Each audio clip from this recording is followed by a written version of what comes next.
Boa noite. Para aqueles que não me conhecem, eu me chamo Virgínia Ferreira, sou professora da FMP Fase, agora Centro Universitário Unifase, e sou psicóloga, psicanalista, especialista em psicologia clínica, especialista em preceptoria pelo SUS, especialista em filosofia, área de concentração ética, mestre em psicologia social e doutorando em educação. Eu vejo toda uma necessidade de nós discutirmos educação sempre. A base do desenvolvimento social, econômico, político é a educação, não tem outra. Se não for pela educação, nós não podemos falar em desenvolvimento, nós não podemos falar em progresso. Então, educação é um termo para ser discutido, debatido, refletido em toda e qualquer era, em toda e qualquer sociedade. Entretanto, sobretudo na quarentena, sobretudo na pandemia, porque tenho certeza, senhores, nós não sairemos da pandemia da mesma forma. Nós sairemos dessa quarentena diferente. Nosso olhar no mundo, para o mundo será diferente, a educação será diferente, a saúde será diferente, a economia, a política, enfim, tudo vai ser muito diferente. Então, qual é a minha proposta? Reflexões sobre educação em tempos de quarentena. É nós discutirmos a educação nessa época em que estamos todos dentro de nossas casas, nos relacionando via Zoom, via Facebook, via WhatsApp. Por quê? Porque sair está ficando muito difícil. E qual é a minha proposta? A minha proposta é que nós possamos fazer uma reflexão sobre a educação nessa época, e eu costumo começar sempre pela definição dos termos. Por quê? Porque quando nós definimos os termos, nós sabemos por onde vamos caminhar. Então, reflexões sobre educação. O que é refletir? Refletir é dobrar-se sobre si mesmo, é curvar-se sobre si mesmo. Então, é como se nós fôssemos nos curvar diante do termo educação. Então, refletir é mais do que pensar. Refletir é quando você, de fato, se dobra sobre um tema, sobre um termo, sobre uma situação. No caso aqui, é sobre a educação dentro da quarentena. O que é quarentena? Bem, intervenção epidemiológica para restrição do movimento de pessoas e bens com a intenção de prevenir a dispersão de doenças infecciosas e pestes. Ou seja, a restrição mesmo do movimento, né, da liberdade das pessoas de ir e vir. Aí nós estamos falando de uma liberdade, então, de ir e vir. Essa liberdade está tolhida, ela está muito restrita. Com que finalidade? De se diminuir a propagação, o contágio do coronavírus, né? Para ver se tem como conter, ter um controle sobre a expansão, né? desse vírus, ou seja, controlar a pandemia. Bem, para falar sobre educação, né, não poderia deixar de ser, eu vou trazer uma definição proposta no livro Educação e Sensibilidade, da minha professora orientadora, professora doutora Vera Rudes Werneck, por quem eu tenho profunda admiração e profundo respeito. Esse livro, Educação e Sensibilidade, ela vai falar sobre a relação dos valores, da teoria dos valores, em Max Scheler e Van Gogh, e a educação. É muito bonito, eu recomendo a qualquer pessoa. Educação e Sensibilidade foi lançado em 2013 pela editora Rovelli, Rio de Janeiro, né? E é de autoria da minha querida orientadora. Na página 37, aspas, ela diz: educação é o processo de reconhecimento, busca, apreensão e hierarquização dos valores. Então, os valores não mudam de época para época. O que muda é a hierarquização desses valores. Isso é bastante importante. De modo próprio e adequado para promover a humanização do homem enquanto pessoa e enquanto personalidade. O que é que nós temos aí? Bem, então, o que muda é a hierarquização dos valores. cada pessoa vai hierarquizar os valores de modo próprio, né? Dependendo da educação que ele teve. Está muito ligado à educação. E com que propósito?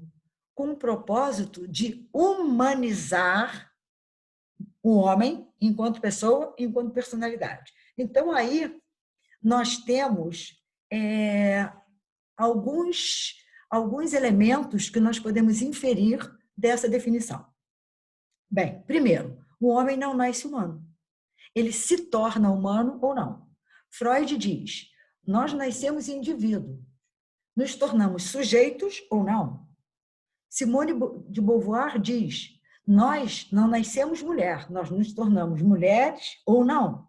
Então, na realidade, existe aí uma grande parte de autores, eu diria, de pensadores, sejam esses pensadores filósofos, psicanalistas, que concordam, de alguma maneira, que nós não nascemos humanos. Nós nos tornamos humanos ou não. E nós nos tornamos humanos ou não muito também pela educação que nós tivemos durante a nossa infância e durante as fases de desenvolvimento. Então, na realidade, quando nós nos tornamos humanos, nós sabemos, nós somos apresentados e introjetamos e valorizamos uma coisa chamada dignidade. A nossa dignidade é a dignidade do outro. Nós somos apresentados a nossa autonomia e a autonomia do outro, que também deve ser respeitada. Então, quando nós falamos de direitos humanos, na realidade, nós estamos falando, não são de direitos humanos. O nome certo seria direitos da pessoa humana. Por que isso? Porque tornar o homem humano como pessoa e como personalidade. Ou seja, humanizar o objeto de interesse e de foco de atenção da educação, o propósito da educação é através dos valores humanizar o homem como pessoa e como personalidade. Como pessoa, nós temos aqui, o verbo ser, eu sou. Ponto. Eu sou. Então, esse ser tem características e valores universais e direitos inalienáveis. Isso quer dizer que essa pessoa tem necessidades orgânicas, fisiológicas, que ela atendendo, conforme precisam ser atendidas, é sinônimo de saúde. Nós temos consciência, nós sabemos o que nós sabemos. Eu me chamo Virgínia Ferreira, eu tenho 57 anos, eu sou psicanalista, enfim. Isso quer dizer que eu tenho consciência de mim e do mundo. É muito importante essa organização psíquica, porque um dos elementos que mostra quando uma pessoa está entrando em sofrimento psíquico, quando ela está desorganizando psiquicamente, essa consciência ela vai ficando confusa. Essa consciência ela vai ficando como um quebra-cabeças que algumas peças estão fora do lugar. Então, isso é bastante problemático. Bem, ela busca a verdade, isso é importantíssimo. Nós buscamos a verdade, toda pessoa busca a verdade. E aí, se nós fôssemos falar de verdade, a verdade existe? Existe. Há duas correntes diferentes. Uma que vem lá dos sofistas, como Gorgias, por exemplo, né? Antes dos pré-socráticos, enfim, que vai dizer que a verdade não existe. Não existe verdade. O que existe é a verdade de cada sujeito. Ora, se existe a verdade de cada sujeito, é porque não existe uma verdade universal. E essa premissa de que não existe uma verdade, que o que existe é a verdade do sujeito, é que se chama de relativismo. Então, tudo é relativo ao ponto de vista de cada um, de cada pessoa. Não. Não, não, não. O que nós temos que entender é que existe sim uma verdade, que nós buscamos essa verdade, porque senão a ciência não existiria. A ciência ela existe porque ela busca a verdade. E essa verdade, ela permanece durante algum tempo. Antes se dizia, o ar não tem peso. Hoje nós sabemos que o ar tem peso. Então, a verdade, ela muda conforme, por exemplo, a evolução da ciência. Segundo, ela é universal em todo e qualquer espaço, mas ela é temporal. Então, é verdade que o ar tem peso. Aqui, na China, na Itália, onde quer que estejamos, o ar tem peso, ponto. Até alguém, né, se fizer uma outra descoberta, e aí você vai ver que o ar, sei lá, não tem peso, tem um peso diferente daquilo que se diz. Mas existe uma verdade. Segundo, com a teoria da relatividade geral de Einstein, nós vamos falar da teoria da relatividade. O que isso quer dizer? Isso quer dizer que existe uma verdade, ponto, só que essa verdade, ela vai ser observada, ela vai ser vista a partir de várias perspectivas. Imaginem que eu colocasse todos os senhores que irão me ouvir em breve, porque eu estou gravando esse vídeo, eu colocasse 20 pessoas num círculo e colocasse um objeto no centro desse círculo, bem no centro do círculo, um objeto no centro do círculo. E pedisse a vocês que cada um me descrevesse o que estão vendo. Cada um vai me descrever segundo a perspectiva que está vendo o objeto. Então, cada um vai me descrever de forma diferente. Mas todas essas perspectivas correspondem ao objeto. Então, é relativo a quê? A verdade é relativa à perspectiva que você estiver observando o fenômeno, observando o objeto. Então, não existem várias verdades. Existe uma verdade. Só que, muitas vezes, ela é dita de forma, eu diria que, em partes, e essas partes são complementares. Ora, se tem um objeto no centro de 20 pessoas e cada um vai descrever aquilo que está vendo, eu vou descrever o que eu estou vendo. Mariazinha vai descrever o que ela está vendo, Joãozinho também, mas, na realidade, tudo isso que está sendo descrito corresponde ao objeto, mas corresponde a uma perspectiva. Então, na área do conhecimento, a mesma coisa. Se nós colocássemos para interpretar um fenômeno, um psicanalista, um terapeuta comportamental, uma pessoa que seja espírita, uma pessoa que seja médica, tem um fenômeno acontecendo. Cada um vai dar uma explicação diferente, de acordo com a sua perspectiva, de acordo com as lentes que ela vai interpretar o fenômeno. Eu procuro fazer o quê? Eu procuro unir 3 elementos importantes para poder analisar os fenômenos. Que elementos são esses? É simples. A psicanálise, a filosofia e a sociologia. Existe uma relação entre esses 3, que, unindo esses 3, eu analiso, em geral, a existência humana. É para isso que eu estudo, é para isso que eu trabalho, para tentar contribuir para a construção de uma sociedade mais justa, de uma sociedade melhor. E como é que a gente faz isso? A gente faz isso ajudando as pessoas a sair da caverna onde elas vivem, ou seja, elas saírem do sintoma que elas vivem.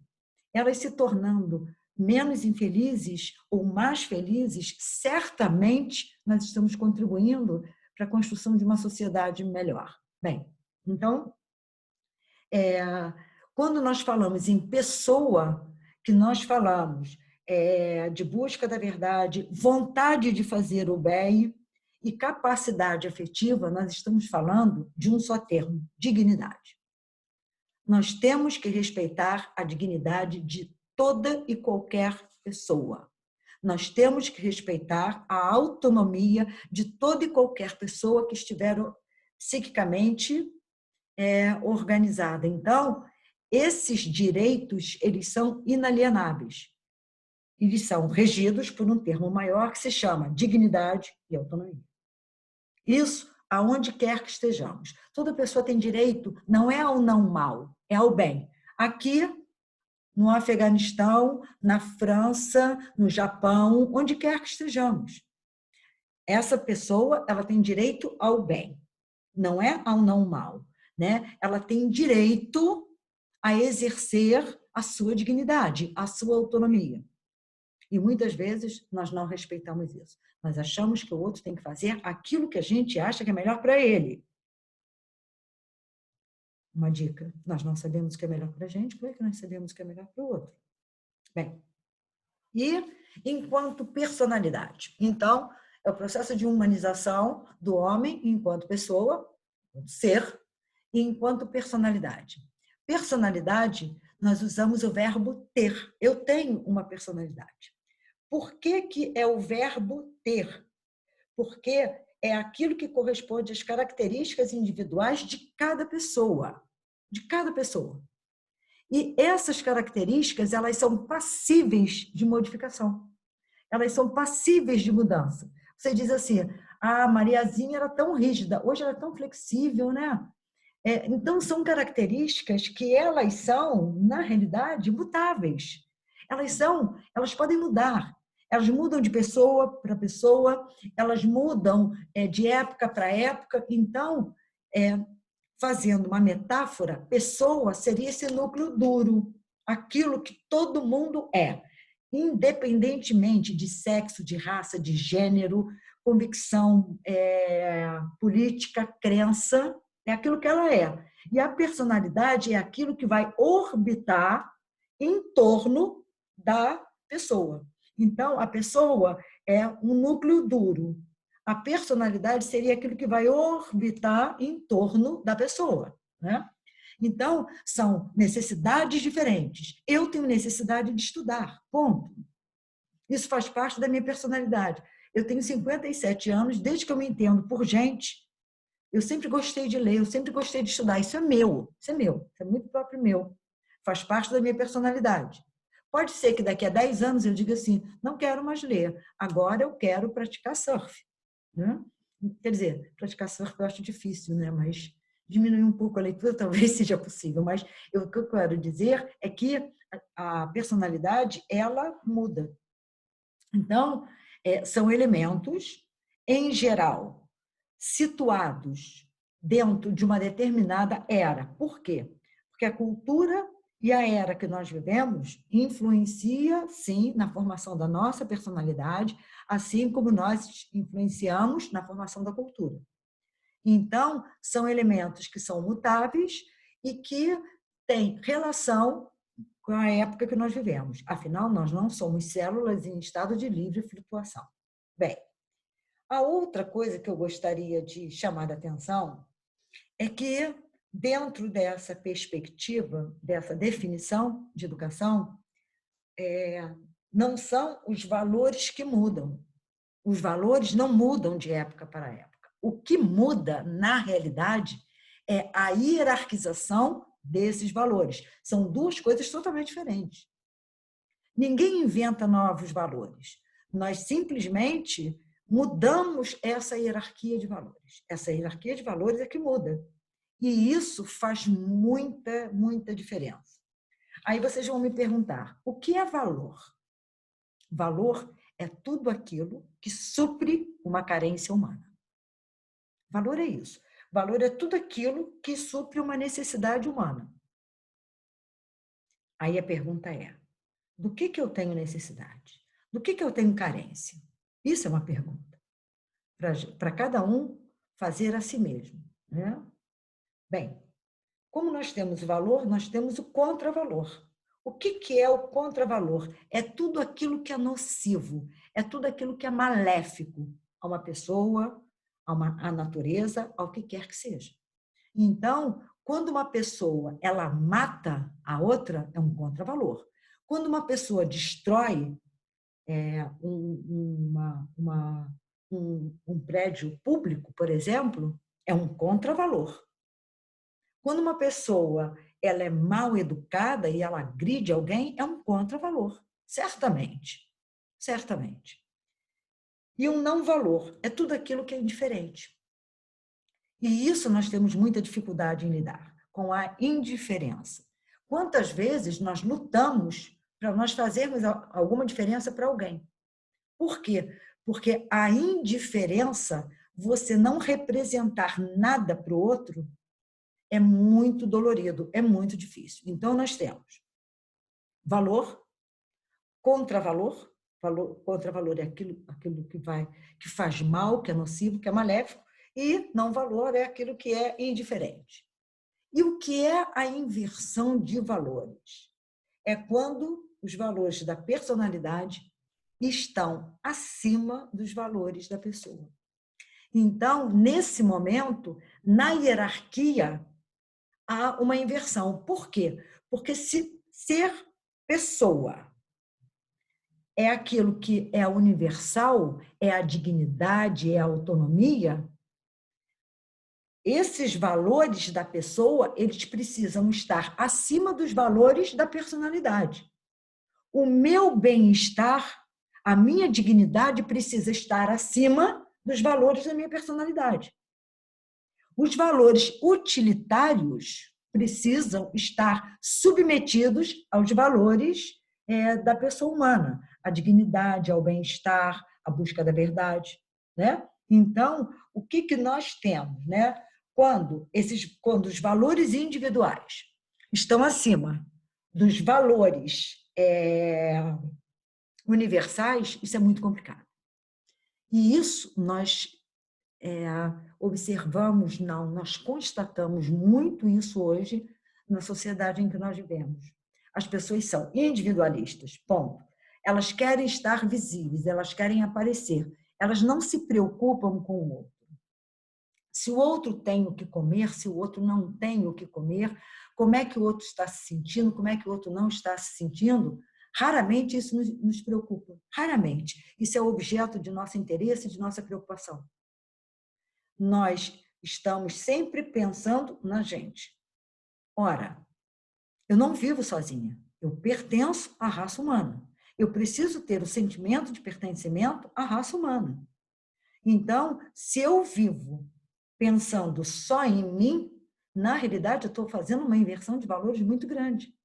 E essa era muito tecnológica faz com que esse egoísmo próprio do sujeito aumente. Então, o que nós fazemos? Nós estamos numa rede social, seja lá qual for. O outro aborreceu a gente pá, desconecta ele e bloqueia. É simples assim. Se nós aborrecemos o outro faz a mesma coisa com a gente, sem a menor dificuldade. Então, nós costumamos pensar mais na gente e costumamos não gostar de ser contrariados. Isso, gente, não faz bem. Muitas vezes, a contrariedade ela faz parte da existência humana. Nós, muitas vezes, contrariamos o outro e muitas vezes o outro nos contraria. Não quer dizer que com essa contrariedade eu esteja fazendo mal ao outro ou o outro esteja me fazendo mal. Né?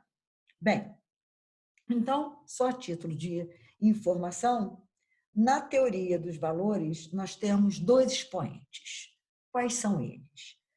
Ivan Gobry, que é um filósofo francês, nascido em 1927 e morreu agora, em 2017, e que ele diz, né, em sua obra, que o valor está em nós. Prestem atenção. Então, para o Ivan Gobry, o valor está em mim, não está no objeto. O valor está em mim. Ora, para mim é uma questão lógica, se valor é tudo aquilo que supre uma carência minha, na realidade, o valor está em mim. E a qualidade está no objeto, porque é esse objeto que vai suprir a minha carência. Então, ele só tem valor porque ele vai suprir uma carência minha. Então, para Ivan Gobry, o valor está em nós. E ele vai dizer ainda uma outra coisa que eu acho sensacional.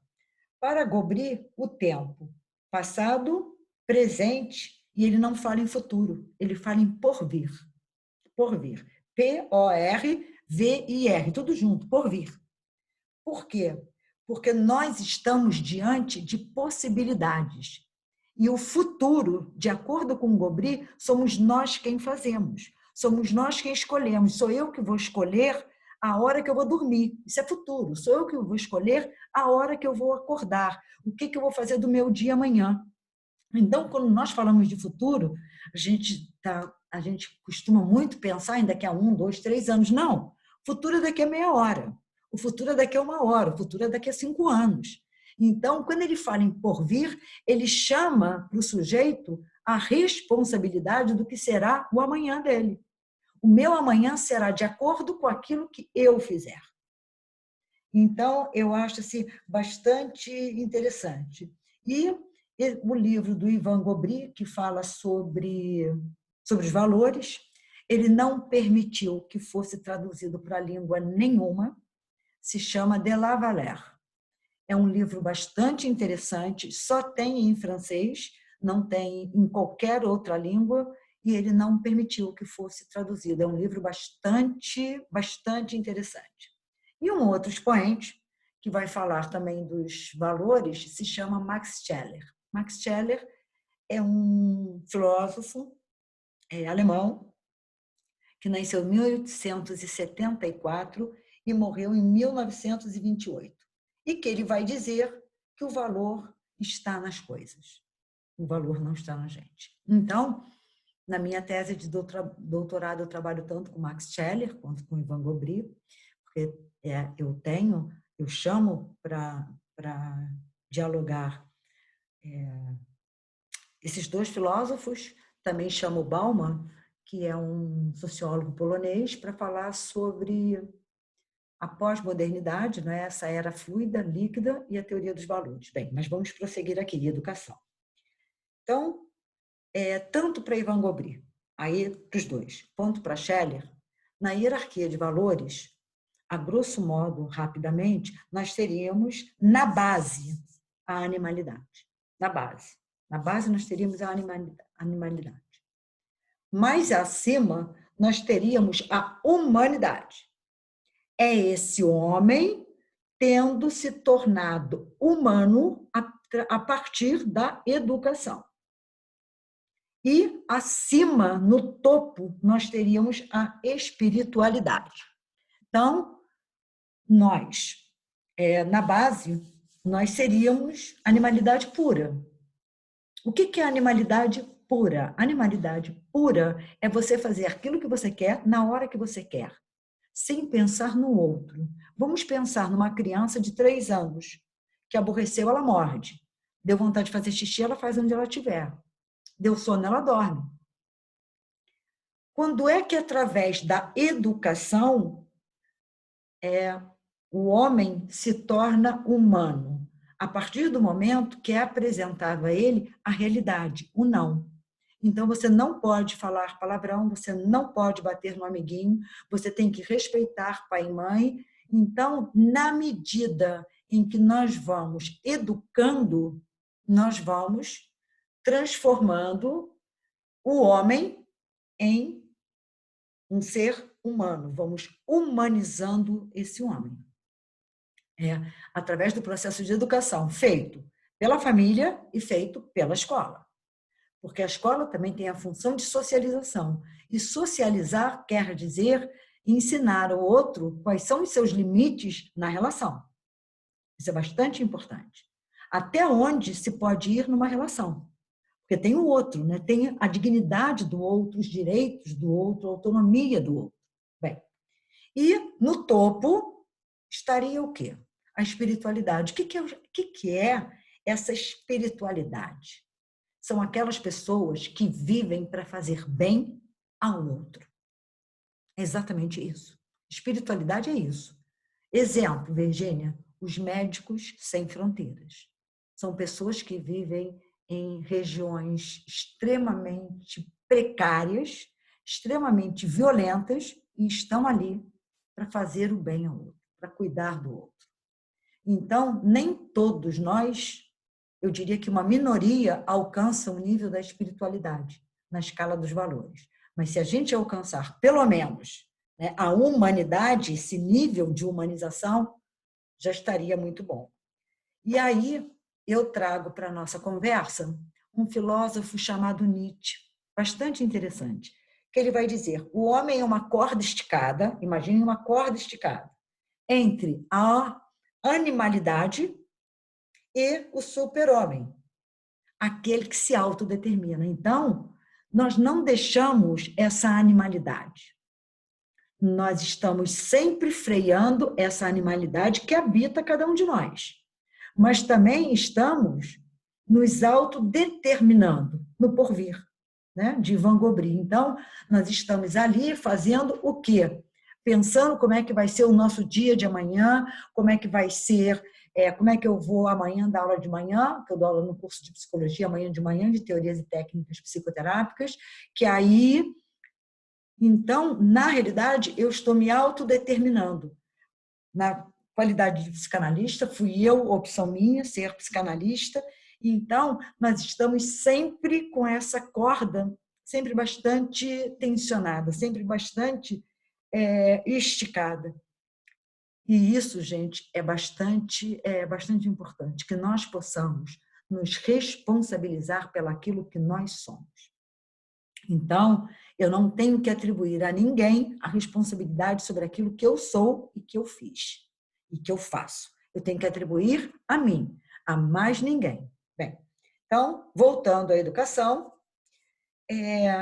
e não perdendo de vista que eu estou trabalhando aqui a educação como processo de humanização do homem, nós temos 3 tipos de educação. Isso é muito legal. A educação formal, que é a educação feita pela escola. Então, a escola, ela ajuda, sim, nesse sentido, não é instruir, é instruir e educar. Ou seja, a escola ajuda muito nesse processo de humanização. Então, a educação formal é feita pela escola. A educação não formal é a educação que você tem a partir de cursos livres, cursos pela TV, pela mídia em geral, enfim, né? A não formal. E nós temos a educação informal. A educação informal é feita pela família, é feita pelo social, é feita na praça, nas ruas, na TV, na mídia, na internet, onde quer que estejamos, ali está acontecendo uma informal de educação. E aí eu gostaria de, em rápidas palavras, falar com vocês sobre a mídia, né? A mídia, necessariamente, ela não é imparcial. Eu não sou imparcial, cada um dos senhores não é. A imparcialidade, assim como uma postura ética, é um ideal, é um exercício que nós fazemos no cotidiano, né? Então, nós não somos éticos. A ética é um propósito que nós procuramos alcançar. Assim eu espero, né? E a imparcialidade também. Por que nós não somos imparciais? Porque cada um tem as suas convicções. Então, a mídia, ela também não é imparcial.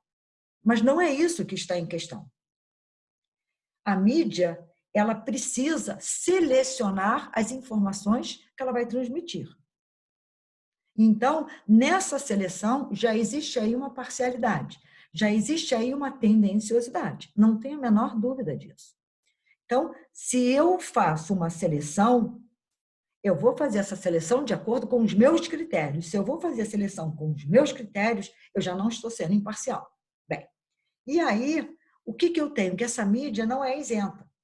Qual é o objetivo da mídia? O objetivo da mídia é a padronização do comportamento. É que as pessoas pensem da mesma maneira. É que as pessoas consumam os mesmos produtos. E isso é extremamente perigoso. Por exemplo, né? Eu não sei se vocês já viram, mas tinha uma propaganda da Coca-Cola que era uma tribo indígena num lugar totalmente insólito tomando Coca-Cola. Então, o que ela está mostrando? Aonde quer que você esteja, você toma Coca-Cola. E isso é bastante complicado. Até porque, segundo o meu entendimento, apesar de que eu não vou parar para falar sobre isso agora, A mídia é a grande responsável pelo desespero que as pessoas estão vivendo frente a essa pandemia. Sobretudo, como nós sabemos, a Rede Globo. A Rede Globo me parece que tem um horário à tarde que é só para falar sobre o coronavírus, sobre o número de mortes, sobre o número de covas que abriram, sobre o número de caixões. O que é isso? Então, já se espera, depois de pandemia, uma pandemia de sofrimento psíquico.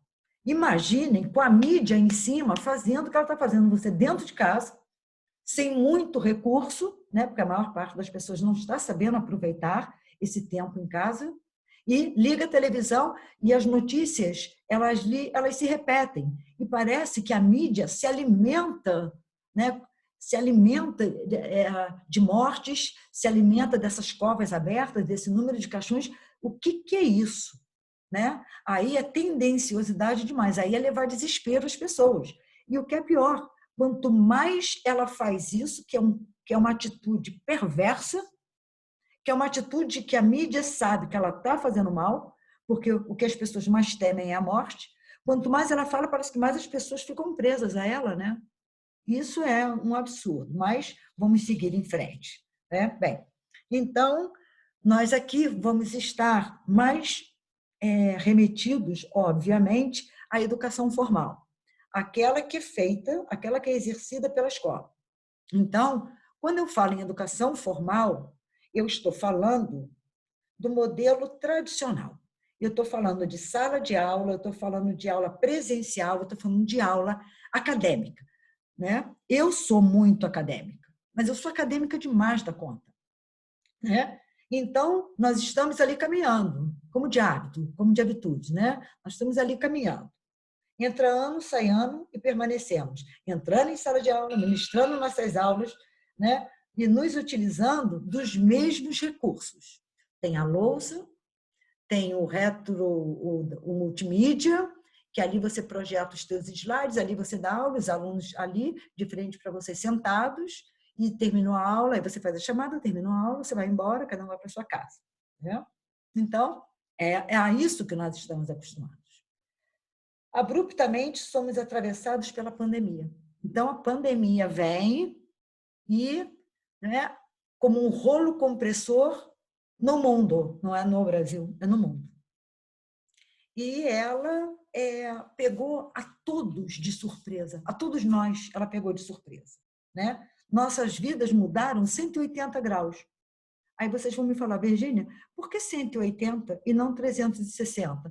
Porque 360 você sai de um ponto para voltar a ele. 360 é um círculo fechado. 180 é quando você sai daqui e vai para o outro extremo. 180 é sempre o outro extremo. Então, foi isso que aconteceu. Passamos da tranquilidade advinda da rotina, porque a rotina traz uma certa tranquilidade, traz uma certa ilusão de controle, a inquietude do como será. Então, nós saímos da tranquilidade da rotina, à inquietude do que será, né? Do que será amanhã, né? Do ir e vir ao confinamento. Então, nós íamos e vínhamos à padaria, à faculdade, ao consultório, enfim, a uma loja. Aí fomos reduzidos ao confinamento. Então, se antes você ia da sua casa à padaria, da sua casa para o seu trabalho, da sua casa para o cinema, hoje você vai da sala para a cozinha, da cozinha para a varanda, da varanda para o quarto. Nós ficamos reduzidos a isso, né? Do malabarismo psíquico para exortar a morte, a possibilidade dela. Porque nós não vivemos pensando na morte. Nós não vivemos pensando na morte. Mas com o coronavírus, nós pensamos na morte, querendo ou não. Porque para onde quer que você vá, estão se falando, nossa, já tiveram aqui 27 óbitos. Nossa, em São Paulo houve 1.640 óbitos. Na Itália houve, nossa, só se fala em óbito, só se fala em morte. Então, se a morte é tudo aquilo que nós procuramos não pensar, procuramos exortar do pensamento da gente, nós estamos diante, né, de nossos olhos a morte. Nós temos isso diante dos nossos olhos, né? Das aulas presenciais às aulas virtuais. Isso é bastante interessante. Então, houve uma mudança em todos os sentidos. Em todos os sentidos. Bem, e foram muitas mudanças de uma hora para outra. E aí, nós não fomos sequer consultados se nós gostaríamos de mudar ou não.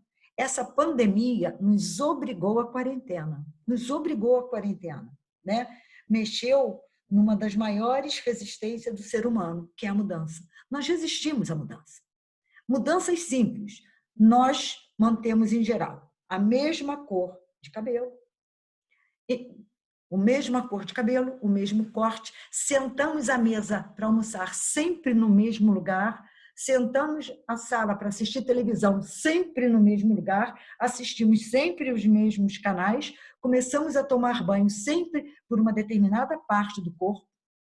Se tem num cômodo, né, você tem uma arrumação, a dificuldade para mudar a arrumação do cômodo é muito grande. Por quê? Porque assim tá bom. Gente, cortar o cabelo, fazer um corte diferente, não gostou, o cabelo cresce. Mas não é assim que nós pensamos. Mudou os móveis de lugar, não gostou, traz eles de volta. Mas nós resistimos à mudança. E essa pandemia, o que ela fez? Essa pandemia fez com que nós tivéssemos que mudar de uma hora para outra. Até restaurante. Nós frequentamos, na maior parte das vezes, os mesmos restaurantes. Se possível, sentamos sempre nesse restaurante na mesma mesa. Pedimos sempre o mesmo prato e a mesma bebida. Então, nós temos muita resistência à mudança. E a quarentena decorrente da pandemia não te perguntou se você quer a mudança ou não. Ela te obrigou à mudança, né? E eu, assim como eu, né, Virgínia Ferreira, que sou uma acadêmica convicta, eu nasci para dar aula, eu nasci para fazer palestra.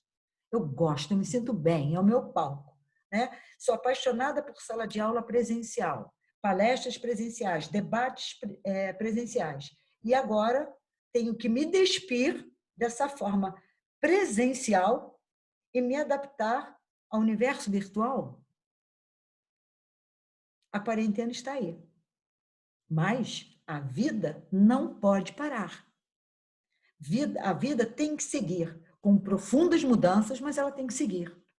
Então, na realidade, o que a quarentena está nos mostrando é que nós temos pouca flexibilidade para a mudança e que, independentemente da mudança, a vida segue. A vida segue. Então, por que não fazermos o melhor dentro das possibilidades? A realidade é isso. A realidade é você fazer o seu melhor dentro dos seus limites, dentro dos limites das 24 horas, dentro do limite da sua condição psíquica, dentro do limite da sua condição física, dentro do limite da sua condição de tempo disponível. A quarentena vem nos mostrar isso, né? A vida que segue. Bem, então, apesar de eu ter minhas rotinas e hábitos, como todos têm, né? Sempre considerei em minhas decisões e ações a teoria da seleção natural de Charles Darwin.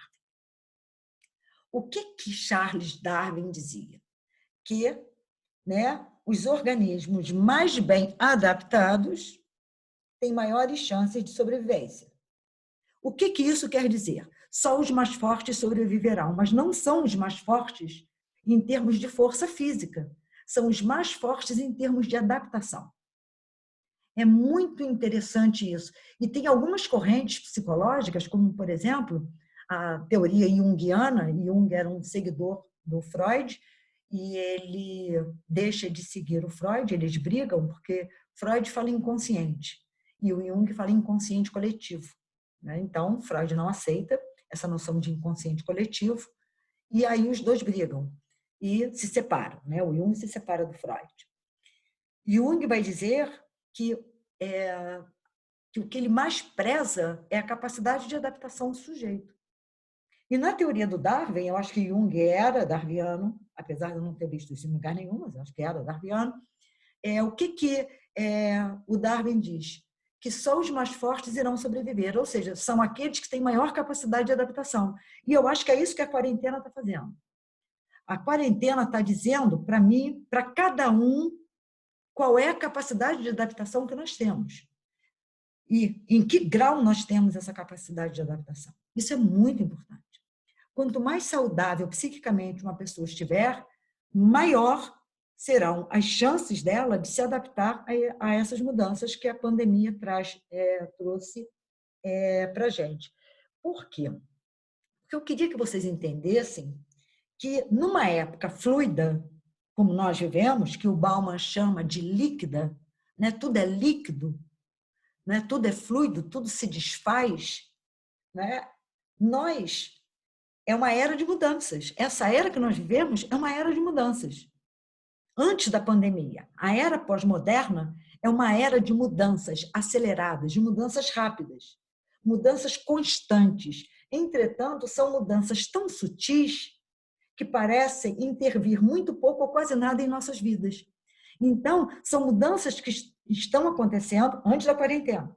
Só que são mudanças tão delicadas, tão sutis, tão leves, que parece que não estava intervindo na vida da gente. E estava. E agora, com a pandemia, essas mudanças, elas não só são maiores, como elas são abruptas. Mas mudança sempre houve. Então, de repente, eu me vi tendo que ministrar aulas no universo virtual. Ou seja, através da internet. Usar a plataforma Moodle, que eu não usava a plataforma Moodle na faculdade. Era opcional você usar, né? Não dividia mais o espaço físico com os meus alunos. Se não vou, mas para a sala de aula presencial, eu não divido mais o espaço físico, né? Mas apenas o espaço temporal. Por quê? Porque precisamos estar todos, né, no mesmo espaço temporal para que as aulas aconteçam, as aulas virtuais. Então, nós fomos lançados, presta atenção, de um campus real da FMP Fase, hoje, Centro Universitário Unifase, Centro Universitário Arthur Saerp Neto, né? De um campus real, concreto, belíssimo, um bálsamo para a alma, confortável, um bálsamo para o corpo, para um campus virtual. Então, nós saímos de um espaço esteticamente muito confortável para os olhos, né? Um espaço confortável para irmos para o espaço virtual. E o que eu gostaria de ressaltar é que a instituição FMP Fase, hoje Unifase, agiu muito rapidamente para que toda a comunidade acadêmica, professores e alunos, tivessem o melhor, né? Por um lado, para que nós, professores, pudéssemos continuar ministrando nossas aulas de forma interativa. E, por outro, para que os alunos tivéssemos conteúdos interagindo com os colegas e com os professores. Ou seja, eles não perderam nada. Então, o que nós temos? Que a instituição, imediatamente, ela fez um investimento bastante pesado. Ela fez um investimento num aplicativo chamado Zoom, que nos permite dar aulas por horas e com um número grande de alunos assistindo e interagindo em tempo real com os professores. Vou dar um exemplo. Amanhã eu dou aula de TTP, no curso de Psicologia, 5º período, Teorias e Técnicas Psicoterápicas. Eu dou aula das 8 às 13. Eu posso terminar um pouco mais cedo e até às 13, sem interrupção nenhuma, com os 20 e tantos alunos, né, eu dando aula, e eles do outro lado, quando tem dúvida, eles perguntam, a gente discute. Então, as aulas, elas não perderam, os alunos e os professores não perderam nada. Nós passamos apenas de um espaço presencial para um espaço temporal. Isso é bastante interessante. E a outra coisa que eu observei é que eu tenho a nítida impressão que, apesar da distância física, nós estamos mais unidos. Essa é a minha impressão. Não é? Mais solidários, mais compreensivos, mais humanos, mais alegres. Sim, eu disse alegres. Por exemplo, esses dias eu estava dando aula e eu tenho 3 cadelas. É uma vira-lata e 2 pastoras. Uma pastora suíça, chamada Luna, uma pastora belga chamada Vida, e uma vira-latinha, uma mesticinha chamada Lotus. E aí eu estava sentada na poltrona, dando aula, ela veio e sentou ao meu lado e ficou olhando. Aí todo mundo, professora, nossa, que lindo, não sei. Uhum. Aí ela ficou quietinha, nós continuamos com a aula normalmente, normalmente. Aí uma aluna foi pegar, eu falei, onde é que você estava, Gabriela? Ela falou, professora, eu fui fazer um chá, que de manhã eu tomo chá. Aí descuidei, a porta ficou aberta, olha quem veio, minha gatinha. Que legal, a sua gatinha. E isso não atrapalha em nada a aula, pelo contrário, tornou a aula mais humana, mais divertida, e eu diria que até mais leve. Muito interessante isso, né? Então, eu, Virgínia, né, Ferreira, não só como professora, mas como cidadã, eu gostaria de agradecer e parabenizar a FMPFACE, hoje Uniface, né, pelo rápido e importante investimento na formação de excelência do seu alunado. Nós precisamos reconhecer isso. Eu sei de inúmeras instituições aqui em Petrópolis, não me cabe dizer o nome delas, que estão fazendo aulas gravadas, ou que tem o Zoom, que vai até 40 minutos, em 40 minutos cai, e aí a turma não tem mais aula, porque vai até 40 minutos, e aí é um investimento que a instituição não fez, essas instituições não fizeram, e que nós tivemos, né? E isso, na realidade, no momento de crise, eu digo que no momento de crise é que se destacam as instituições que, de fato, são comprometidas com a educação. E não é à toa, nem por acaso, que nós somos 5 estrelas e centro universitário. Eu gostaria que os meus alunos tivessem muita consciência disso, né? Do esforço que a instituição fez, do investimento que a instituição fez para garantir a nós, professores, e aos alunos que tudo continuasse fluindo. E está fluindo. Bem, então, a Unifase, ela fez, na realidade, da quarentena, um ponto de virada na educação. Eu acho isso fundamental. Que nós pudéssemos fazer da quarentena um ponto de virada na nossa vida. Mas quando eu falo da educação, eu estou dizendo que a Unifase fez um ponto de virada na educação. E o que isso significa? Eu, há alguns anos, eu fiz cursos de roteiro na PUC. Para quê? Para poder aprender a escrever melhor. Eu me meto com tudo, né? Mas tudo bem, faz parte. E aí, o que é ponto de virada? É uma expressão criada pelo roteirista Sid Field, importantíssimo esse roteirista, para caracterizar um acontecimento, prestem atenção, entre um ato e outro que lança o filme para frente. Isso é importantíssimo, né? Que lança o filme para frente e que o personagem principal não será mais o mesmo. É óbvio que muitos de vocês não devem nem saber, né, nem ter escutado falar num filme Thelma e Louise. É bastante interessante esse filme. E é um dos filmes que mais tem ponto de virada. Cada ação das amigas, da Thelma e da Louise, elas não têm como voltar atrás. Então, se puderem, assistam esse filme. São nos momentos mais difíceis que se cria a oportunidade para jogar a educação para frente. No caso, porque o meu tema é educação. Para lançar a educação para frente, lançar adiante. Então, num roteiro, o ponto de virada significa aquele ponto que lança o filme para frente, que chama mais a sua atenção, que te prende mais o interesse. Ponto de virada é isso. Eu acho fundamental que nós possamos entender isso dentro da educação como um movimento que a Unifase fez, né? Então, é um problema ou um dilema inesperado que o personagem se aventura ou se recusa. A fase, né, a FMP fase, a Unifase, ela se aventurou, investiu e está conseguindo, né, fazer desse momento um ponto de virada na educação. Porque nada será como antes. Não tenham essa ilusão.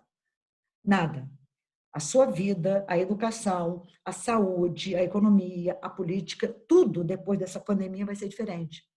E até onde eu estou podendo pensar e enxergar, obviamente, né?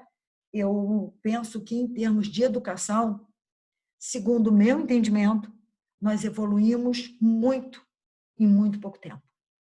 Né? Essa interatividade que eu tenho com as minhas turmas é fantástico, é fantástico. Né? Bem, então, muitas instituições, o que elas fizeram? Né? Elas se recusaram, elas paralisaram com a quarentena. Não conseguiram, se é que tentaram fazer deste problema mundial um ponto de virada. Então, por quê? Pela resistência à mudança. Então, do que elas resistiram à mudança, elas pararam. E nós sabemos que tem instituições aqui em Petrópolis que pararam. No Rio de Janeiro, instituições que pararam. A fase não. A fase está fazendo desse momento, dessa crise, um ponto de virada e muito bem feito. Né? Então, a gente precisa entender que esse investimento na educação é fundamental. Eu, Virgínia Ferreira, digo que é fundamental. Esse investimento que a instituição fez e continua fazendo é fundamental. E aí, eu digo a vocês, né? Se educar é humanizar, através do processo de hierarquização dos valores, e sendo o valor aquilo que supre uma carência humana, eu careço de tudo aquilo que a educação que me foi dada me ensinou a carecer. Então, se eu careço de leitura, é porque foi isso que na minha educação eu vi. Se eu careço de fazer o bem, é porque foi isso que eu aprendi. Eu colaboro com Médicos Sem Fronteiras, com a AACD, inclusive aqui atrás tinha uma bonequinha numa cadeira de rodas que eu ganhei da AACD, com várias ONGs de proteção animal. Eu gosto de fazer isso, isso me faz bem. Então, eu careço de fazer o bem, eu careço de estudar. Então, é bastante interessante. Né? Então, eu careço, na realidade, de tudo aquilo que a educação que me foi dada me ensinou a carecer, sendo uma de minhas carências contribuir para a construção de uma sociedade melhor, de uma sociedade mais justa, mais solidária, mais humana, através do conhecimento e através da educação. É isso que eu tento fazer. Então, na faculdade, por exemplo, eu criei uma disciplina letiva chamada Bioética, Vida, Sofrimento e Morte, que o meu maior objetivo nessa disciplina é refletir sobre a existência humana, refletir sobre o que somos, refletir sobre essa humanidade que nós temos que frear, que existe dentro da gente, e deixarmos fluir a humanidade. Então, eu procuro fazer isso dentro de sala de aula, eu procuro fazer isso nas minhas palestras, eu procuro fazer isso dentro do meu consultório, eu procuro fazer isso em qualquer ambiente que eu esteja. Isso é importante.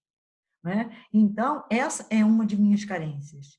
Contribuir, né, para a construção de uma sociedade melhor, de uma sociedade mais justa, mais solidária.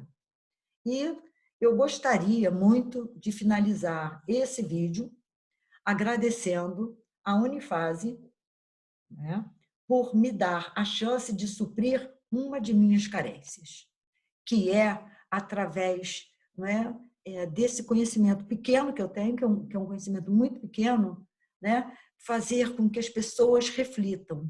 Eu gostaria de agradecer à Unifase por esse espaço, seja ele virtual ou seja ele presencial, que levar as pessoas à reflexão, levar as pessoas a algumas informações através das quais, né, essas informações são pontos de partida para uma reflexão, para que a gente possa, né, mudar, para que a gente possa refletir sobre nós mesmos e sobre o mundo que nos cerca. Nós não vivemos sozinhos, nós vivemos em sociedade. Então, isso, na realidade, que a fase está fazendo, a FMP Fase, hoje a Unifase está fazendo, é de fato, contribuir para a construção de uma sociedade mais justa.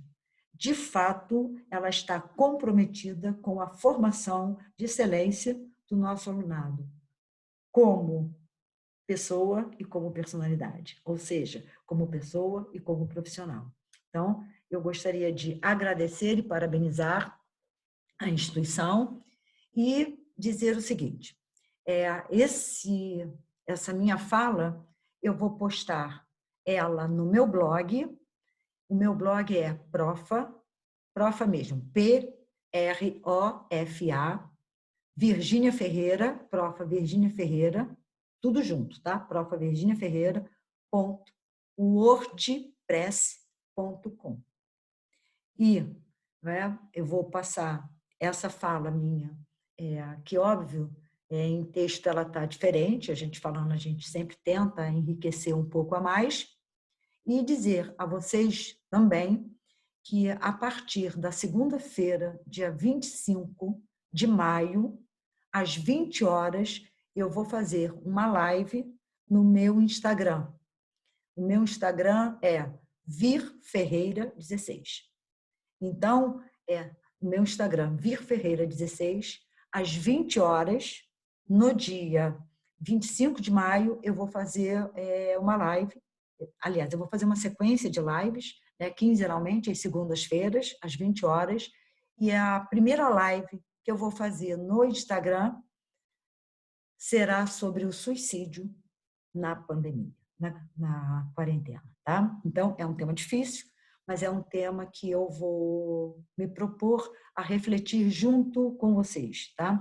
Não esqueçam, na segunda-feira, dia 25 de maio, às 20 horas, no meu Instagram, virferreira16, sobre o suicídio na quarentena. Muito obrigado a todos e um excelente fim de noite.